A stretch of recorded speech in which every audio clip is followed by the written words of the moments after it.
Oh, oh, we're live. All right, hold on, guys. Hold on. I got to finish up my curry stew real quick. But in the meantime, I'm going to introduce Mike Owens to the show. Mike, how's it going? You know what, Adrian? You just can't get enough of that curry stew. I mean, it looks pretty delicious there, but that's one of those things that is on the menu, and a lot of people order it, but for some reason, it's not one of the highlighted choices on the menu these days. I'll tell you what, it is delicious. Oh my god, it's like better than sex territory. Oh, I can't get enough of it, dude. Well, the curry stew hasn't been on Chip Kelly's menu in his first 2 years here, but it seems like this year Chip Kelly is trying to make an addition to the menu, and he's trying to make the curry stew one of the more popular choices. Yeah, I mean, mini camp last week, Vinny Curry was seeing some snaps at outside linebacker. Very interesting move there, and it's a move that I agree with. We'll see what happens with it, because obviously the thing that we're going to have to see is Curry being adept playing in coverage, but he's not going to see a lot of snaps at 3-4 defensive end. Well, he's going to see more as the outside linebacker than the defensive end, because obviously you have Cedric Thornton and Fletcher Cox manning those positions. They're going to see the field a lot more than Curry would as an outside linebacker. And the other thing, obviously, is the lack of depth at outside linebacker, a lot more scarce than it is on the front line. Yeah, with the Eagles when they switched over to the 3-4 with Chip Kelly, it kind of took Vinny Curry out of existence because, like you were saying, he's not big enough to play defensive end along that line. So this is a move that they're trying to make to get Vinny Curry on the field more. And the thing that Vinny Curry has always been able to do is rush the passer, but the thing that he really hasn't had to do yet is to drop back into coverage. So they're trying him out at outside linebacker. And, we recently did a show where we were talking about Brandon Graham. And we were also talking about the lack of depth at the outside linebacker position. And we were thinking of some, possible options for what they could do. And, this is one that we didn't think about, but I think it's one of the best options they have right now. Yeah, I mean, Curry had 9 sacks last season. He only played 32% of the snaps, so the production is just ridiculous. You look at the total snaps he had 397 of them, 321 of them came as a pass rusher, 76 of them against the run. Obviously, he doesn't play the run as well as he does pass rushing. I mean, pass rushing, that's his thing. That's what he does really, really well, and that's why you got to get him out on the field. And obviously, we're going to have to see how he does in coverage, and this is something we can look at. Now, the 2 outside linebacker spots, you got the predator position lined up across the left tackle. That's where Brandon Graham's going to play. And then you got the jack spot, which is basically like a jack of all trades. That's what Connor Barwin has. You kind of blend, stopping the run, setting the edge, dropping in the coverage, pass rushing. You mix all 3 of them together. The predator is more of a pass rushing, specialty. And obviously this is where Curry would see the snaps at outside linebacker. Yeah, Curry would definitely be the predator. With Connor Barwin, that guy's just a jack of all trades, so he can do everything. But like I was just talking about with Brandon Graham, and not much depth behind him. This would really make for pretty 2 solid options there at the outside linebacker spot opposite of Connor Barwin if they can get Curry up the speed here. And it's kind of Graham is kind of in a similar type of situation. He's trying to work on his coverage skills as well. So they have 2 guys there that are working on their coverage skills at outside linebacker. Yeah, and Graham is a guy that's improved as the years have gone along. Transitioning from the 4-3 defensive end, where he was basically that's what he was used to playing. That's what he played at college, and he's gotten better in coverage over the last couple of years. Dropping back in zone to take away the slant, covering the flats, and this is what Curry would have to be doing. Yeah, with this, move with Curry, possibly playing some outside linebacker, I think really what it means for the Eagles is, they're going to try to have Graham out there, more in pass coverage situations. And with Curry, they're just trying to get him up to speed a little bit with the pass coverage, but really they want to try to get Curry out there, obviously, for his pass rushing ability. Yeah, and the reason why you need to get Curry up to speed in pass coverage is obviously when Curry's going to be out in the field, the opposing offense, obviously they're going to realize, oh, he's out on the field to rush the quarterback. So he's going to have to get good, or at least adequate in pass coverage, just so, the Eagles can throw a change up at the offense, from time to time with him, being able to cover because obviously, you can't always rush the passer. You're just throwing fastballs all day. You can't throw fastballs all day. Yeah, no, exactly right. So, the Curry, he's a guy that Eagles fans have been calling for a while, and for good reason. He should be seeing the field more because every time he's out there, he makes plays.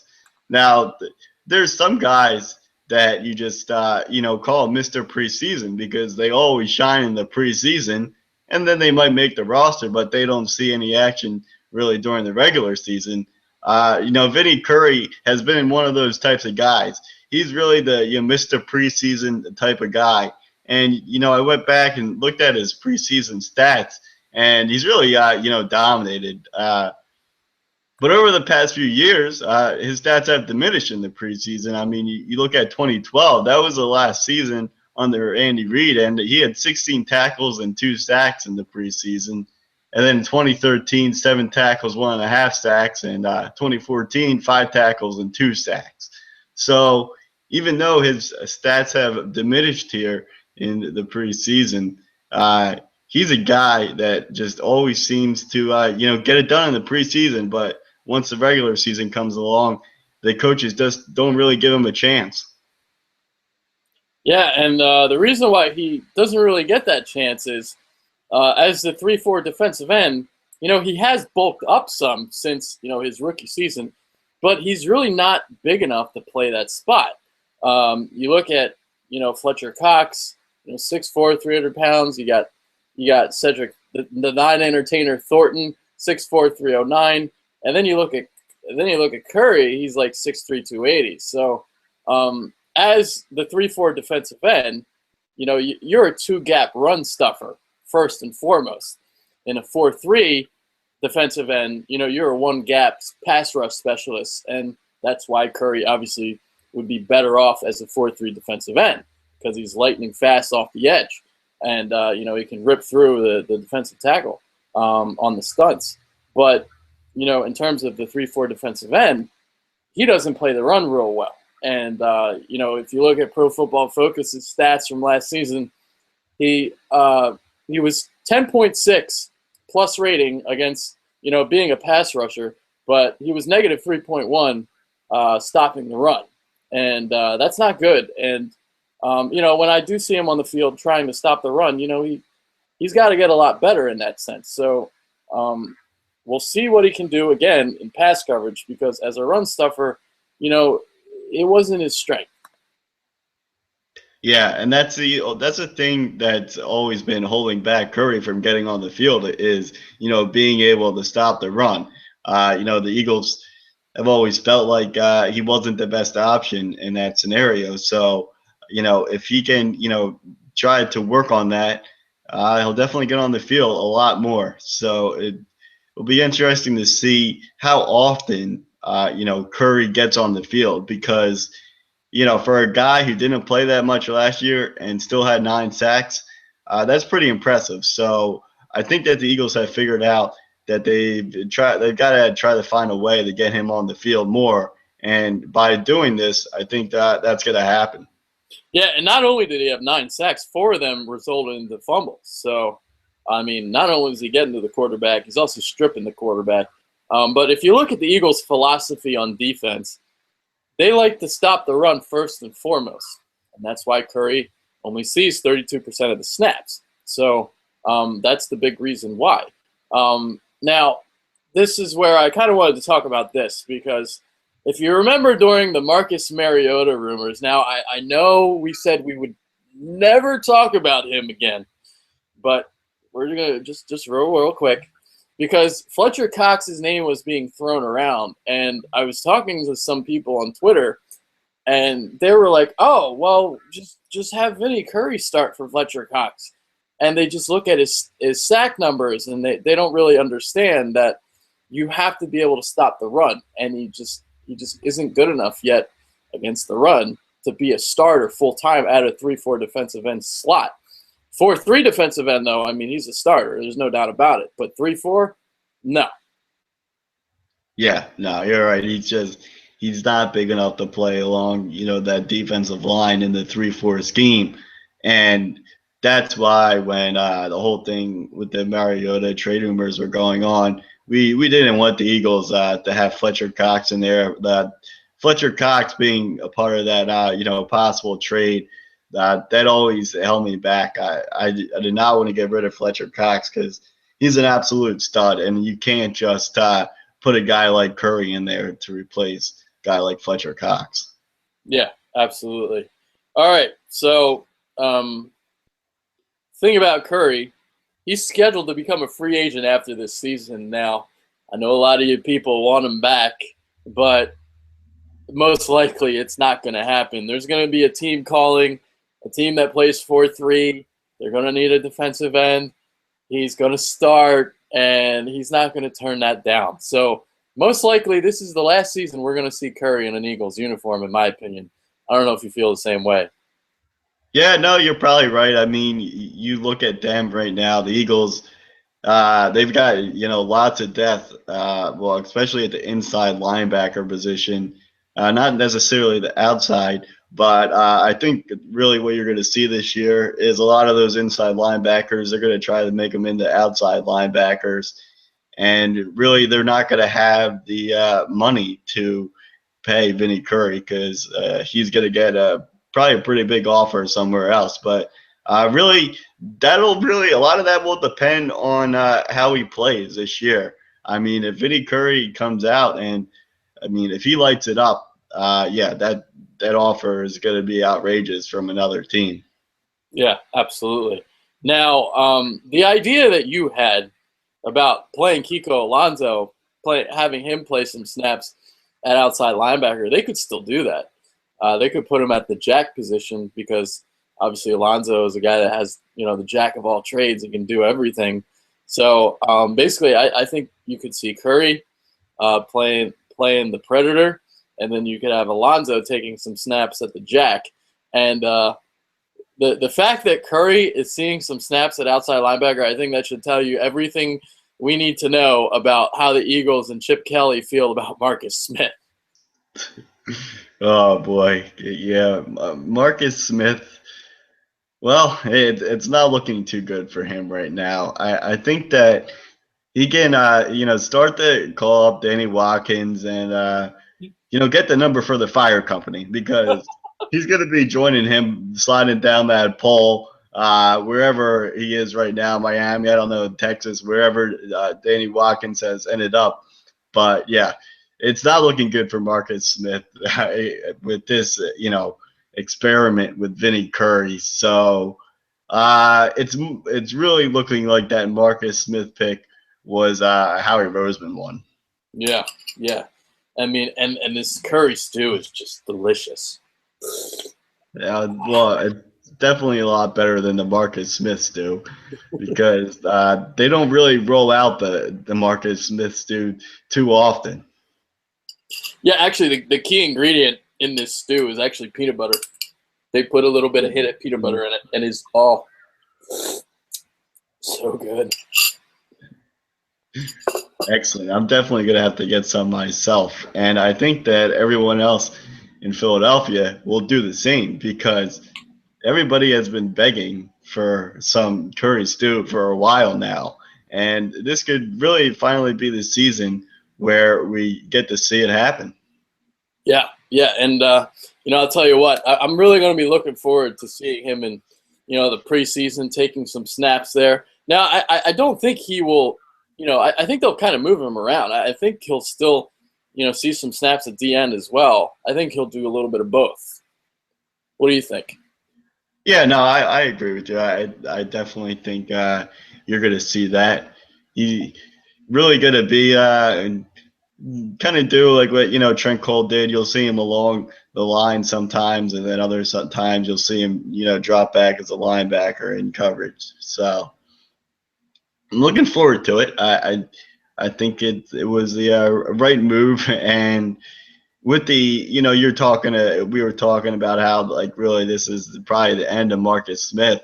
And another reason for that is they went out and they drafted a guy like Jordan Hicks early on, so obviously they're high on him, and that was a Chip Kelly pick. So that's why it's not looking good for a guy like Marcus Smith. Yeah, yeah, that'd be crazy. He might not even make the team. I would think he would just because he's the first rounder, but maybe not. It's possible that he doesn't make it. If he can't get on the practice field, then it's going to be tough for him to make this team. And you look at this Eagles team right now. They've got a ton of linebackers.